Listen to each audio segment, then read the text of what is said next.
My name is Mia Harper. I'm 35 years old and live in Seattle, Washington. 6 years ago, my husband Adam and I founded a strategic consulting firm called Bluegate Partners. Back then, we had nothing, just determination and a few modest connections in the industry. We worked day and night from our one-bedroom apartment, surviving on instant noodles, hoping that someday our names would be on the partnership lists of major corporations. I was the strategist, the one who wrote the plans, built the solutions, analyzed the markets. Adam had the charm, smooth talker, attractive, and knew how to make people feel at ease from the first handshake. I used to think we made the perfect team. 4 months ago, Bluegate was invited to present a restructuring strategy to Ventricore, a tech corporation seeking a long-term partner for a nationwide expansion plan.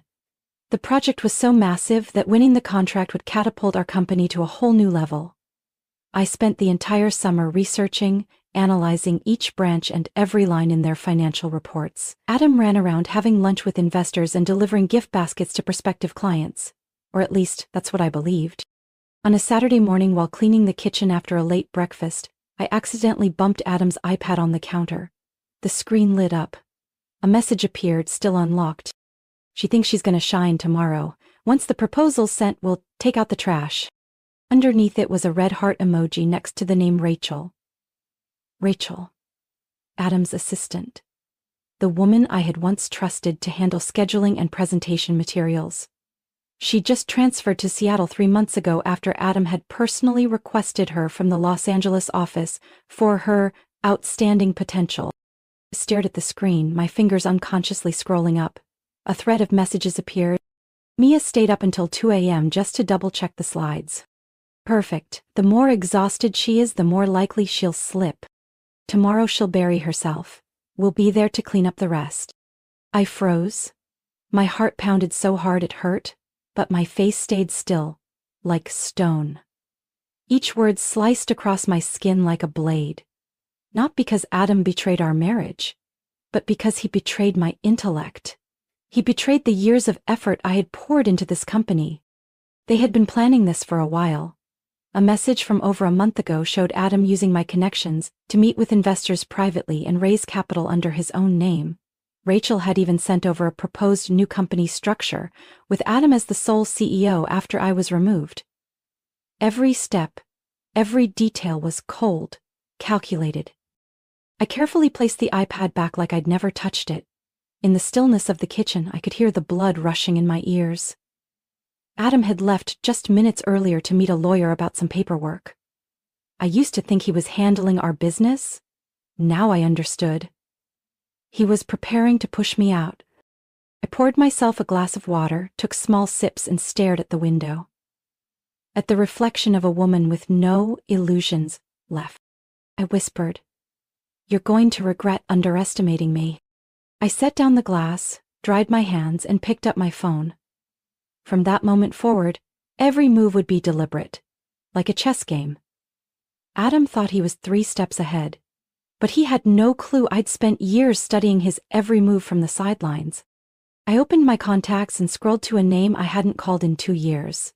Elena Brooks, an attorney specializing in divorce and business ownership. We'd once worked on a client merger, and I never forgot how sharply she caught a buried clause in a 30-page contract that the other side tried to sneak through. "Brooks Law Firm, this is Elena." Her voice was crisp and direct. "Elena, this is Mia Harper. I need to meet with you, not as a former client." A short pause on the other end. "What did he do?" "I'll explain everything in detail, but in short, I have evidence my husband is plotting to steal our company and possibly drug me, emotionally or physically, during an upcoming meeting. Do you have copies of the equity agreements and investment records?" "I have a physical copy in the office safe and a digital backup in my personal drive. I need to prepare before he realizes I've found out. Meet me this afternoon at 4. Bring printouts and any recording devices you've used." I nodded as if she could see me. "Thank you." After hanging up, I opened my laptop and logged into Bluegate's storage system. Fortunately, I'd always kept a separate, annotated version of important documents. My own reference copy for every time Adam had asked me to tweak something minor before sending it out. I sent an email with a simple subject line: "Urgent ownership and cash flow review, to Sam Keller, our head accountant." The message read, Sam, I need a detailed financial report of Bluegate from January to now, including all personal withdrawals from the joint account. Signed contracts and budget allocations. Do not inform Adam. I'll explain everything in person. I knew Sam. He hated vagueness and hated being manipulated even more. With just one line from me, he'd get to work immediately. After that, I checked my phone. A message from Adam. I'll be back by early afternoon. Rachel might stop by to review some of the presentation files. I tightened my grip on the screen. Review was their word for check what Mia's up to. Fine. I opened a drawer and took out an old iPhone. Still working. I downloaded a recording app and labeled the file venturecore_draft PMP4, so if anyone stumbled upon it, they'd think it was just a practice session. I stuck a piece of double-sided tape to the back and placed it behind a bookshelf in our home office, where the signal was strongest, pointed directly at Adam's chair. I also changed my iCloud password and removed all device syncing with Adam's accounts. There would be no trace. On the surface, I was still the dutiful wife, loyal business partner. The woman about to present the most important pitch of her life. About an hour later, Adam came home. I heard the door open, the sound of his leather shoes on the hardwood floor. Mia, where are you? Upstairs, I answered calmly. I'm double-checking the Southwest region's analysis. Looks like they've adjusted their KPIs recently. He walked in, holding a paper bag from our usual coffee shop. Brought you a mocha. Light on the sugar, just how you like it. I took it, smiling. Thanks, that's thoughtful of you. The coffee smelled the same as always. But what I focused on wasn't the flavor in the cup. It was the flicker in Adam's eyes when I took that first sip. So quick no one else would have noticed, but I did. A glimmer of anticipation. He was waiting. Waiting for me to lose control. Waiting for me to ruin everything. I set the cup down on the table. 10 a.m. tomorrow, right? I asked. Yeah, Zoom meeting with VentureCore's execs and the investors. But don't worry, you'll do great. I turned to look at him. We'll do great, I said, light as air. Inside, I was already prepared. He had no idea I'd started gathering my pieces. And after tomorrow, there would be nowhere left for his plans to hide. The next morning, I woke up at 5:45. No alarm needed. My body rose on its own like it knew today would decide everything. The sky over Seattle was the usual dull gray, but inside me was a quiet, sharp storm. I meditated for 10 minutes, as I always did, then went to the bathroom with a mind so alert it startled me. No anxiety, no trembling, just razor focus. The meeting with VentureCore would begin at 10 a.m. via Zoom, with their full executive board and 3 reps from Altura Capital. My presentation had been backed up on 3 devices, cloud, local, and a separate USB just in case. Adam was already up. He was in the kitchen wearing the gray button-down I'd bought for him during a work trip to Denver. He had on an apron, holding a French press. The scent of dark roast coffee filled the air. Take a seat, babe, he said, his voice sugary sweet. I brewed the Guatemala blend, your favorite. You'll need all the energy you can get today. I walked to the table and sat on the wooden chair near the window. The soft morning light angled in just right, illuminating 2 matte black mugs. One said Mrs., the other, Mr. A matching set he'd given me the first year our company turned a profit. He placed the Mrs. mug in front of me, holding his own in his left hand. Careful, it's hot, he winked. I leaned in and took a sniff. It smelled normal, just how I liked it, bold but not bitter, no sweetness. But Adam's eyes, the way he glanced at me and then looked away too quickly. Not like usual. It felt like he was waiting for something to happen. I picked up the mug, brought it to my lips, but didn't drink. I let my mouth touch the ceramic, holding still as if I were sipping. My eyes flicked to his, and in that instant, I caught the gleam. Cold, sharp, and calculated. I set the mug down. Thank you, I said sweetly. The coffee today tastes special. Adam laughed. Maybe I doubled the grounds this time. Gotta fuel you up to crush it. I stood up, pretending to grab some documents from the kitchen counter. While he turned to check his laptop, I silently swapped the mugs. So smooth no one would notice. I placed the Mrs. Mug, now holding Adam's safe coffee, in front of my computer. His Mr. Mug, the one with whatever he had prepped, now sat in his spot. 10 minutes later, we were in our shared office. Camera in position, lighting set, internet stable. I activated the recording app on the old iPhone I'd carefully hidden inside a document box on the bookshelf. At exactly 10 a.m., the Zoom screen came alive. Ventricore's logo and 6 video windows.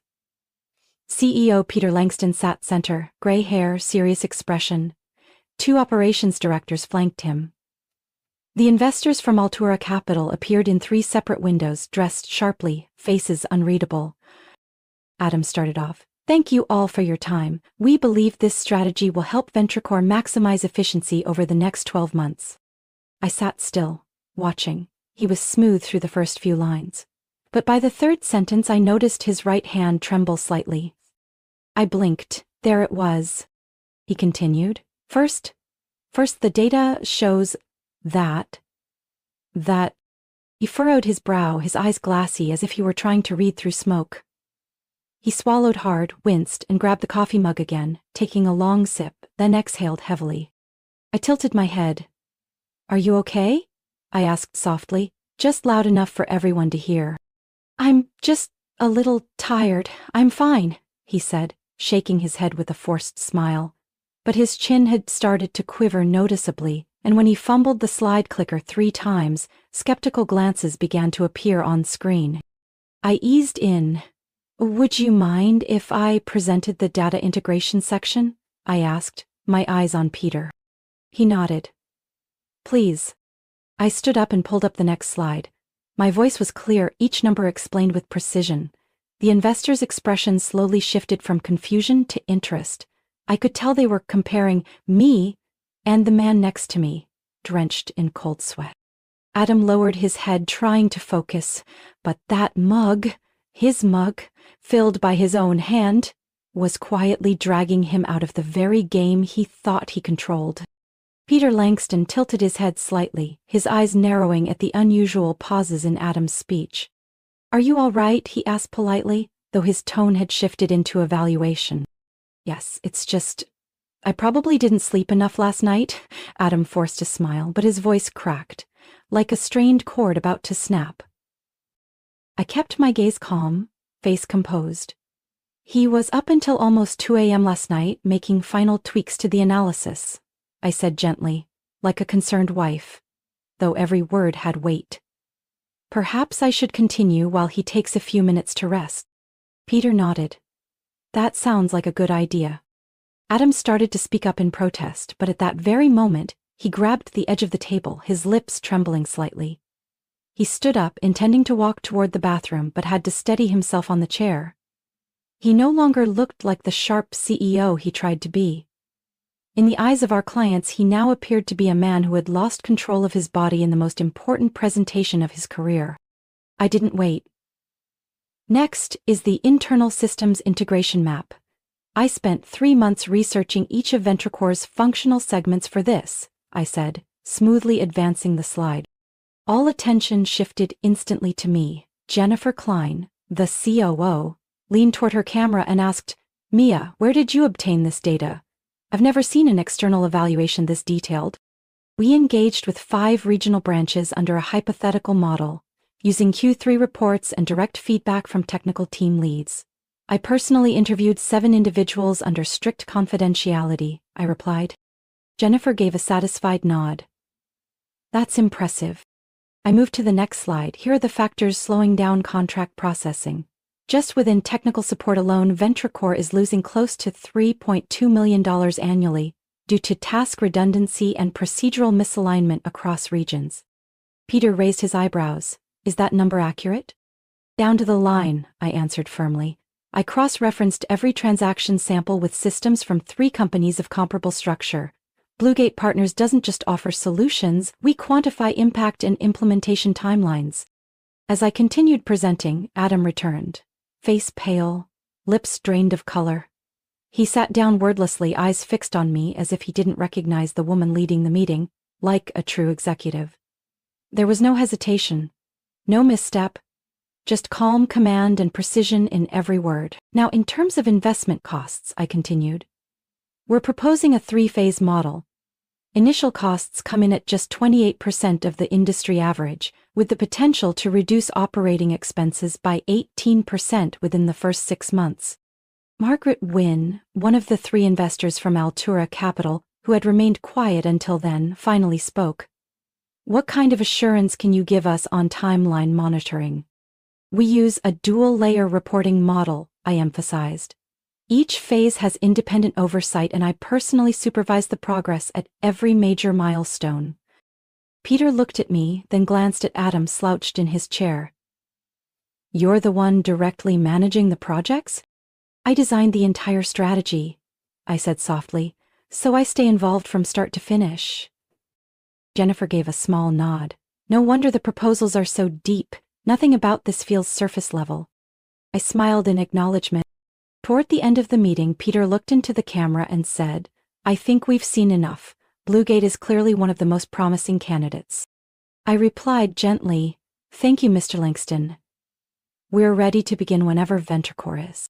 After the video windows began closing one by one, Adam still sat motionless. He buried his face in his hands. What just happened? He mumbled. I stood up, walked out, picked up the old phone with the recording still running, and smiled. Where he couldn't see me. As the door clicked shut behind the final leave meeting tone, I didn't allow myself even a second to relax. Adam remained at the table, hunched over, fingers interlocked like he was trying to hold on to the last scrap of control. But that control was already mine. Every step, every detail had gone exactly as I planned. I grabbed my phone, stepped out onto the balcony and called Elena Brooks, the attorney I'd reached out to earlier. Brooks speaking, she answered on the second ring. I have a full audio recording of the meeting.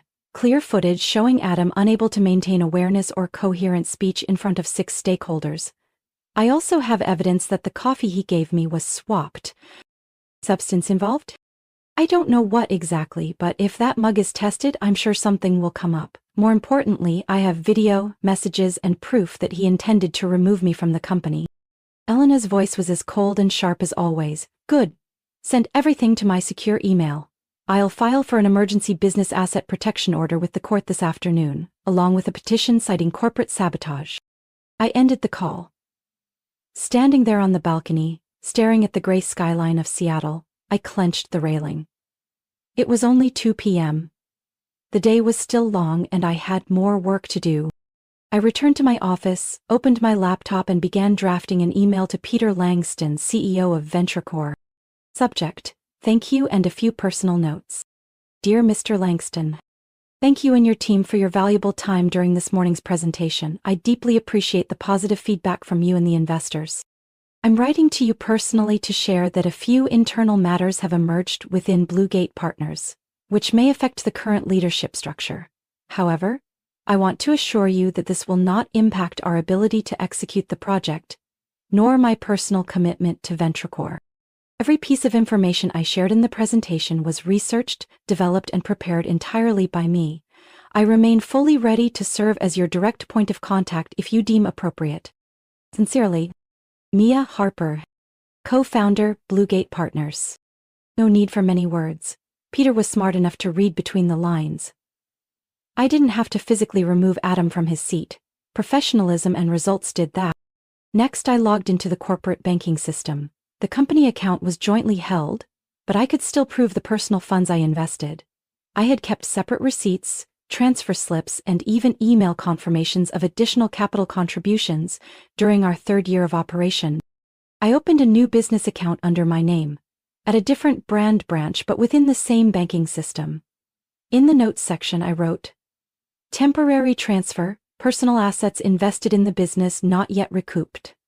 The amount I transferred wasn't large, just about $120,000, but it was enough to create a clear boundary between my assets and the shared assets Adam was about to try to cling to.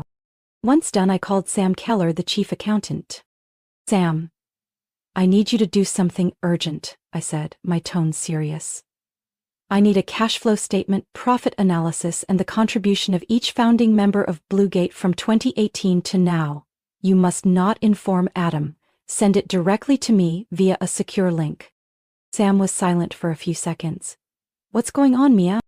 "I'll tell you later once you have the statement. Trust me, this time it's about the company's survival and the truth." Sam sighed. "All right, I'll get started right away." I hung up, leaning back in my chair. A question echoed in my mind. Why did Adam think I wouldn't notice? Why did he think the woman who built an entire corporate strategy system couldn't see through a flimsy betrayal plan? Perhaps because he was too used to me standing behind the scenes, used to me not demanding the spotlight. But what Adam didn't understand was that I didn't need the light, I only needed results. And now, as I was gradually separating myself from him legally, transparently, and firmly, he would have nothing left to rely on but the hollow words he once used to mask his true capabilities. Just 3 weeks after the meeting with Ventricore, everything around Adam collapsed faster than any plan he had ever conceived. On the first Monday of the month, I officially filed for divorce at the King County Court, along with a file over 80 pages thick, including copies of messages between Adam and Rachel, the recording of the meeting showing his clear decline, screenshots of the document revision history that I had nearly handled alone, and especially the clip of Adam placing the coffee cup in front of me on that fateful morning. The coffee that contained the substance that made him blur his vision in front of the entire investment community. Elena Brooks presented the file to the judge as if reading an indictment in a high-level fraud case. Even Adam's lawyer, a person who had represented several well-known CEOs, had to request a pause in the hearing after 20 minutes to consult with the client.